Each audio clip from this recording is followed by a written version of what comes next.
পৃথিবীর সবচেয়ে দামি শব্দের নাম হলো আল্লাহ।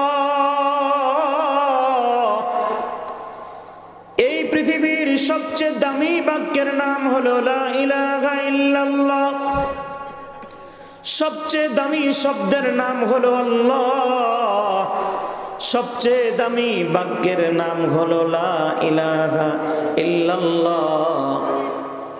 আল্লাহ বলতে হলে আমার আপনার জিহ্বাটা শুধুমাত্র উপরের তালুর সঙ্গে লাগানোর সঙ্গে সঙ্গে আল্লাহ শব্দটা আমরা বলে ফেলতে পারি আল্লাহ।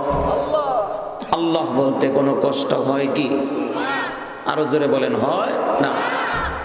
ঠোঁট ব্যবহার করতে হয় না, জিহ্বার সঙ্গে দাঁতের কোনো সম্পর্ক করতে হয় না, ঠোঁট বাঁকা করতে হয় না, শুধুমাত্র জিহ্বাটা উপরের তালুর সঙ্গে লাগালেই আমার আল্লাহর নামটা প্রাণ ভরে নেওয়া যায় আল্লাহ।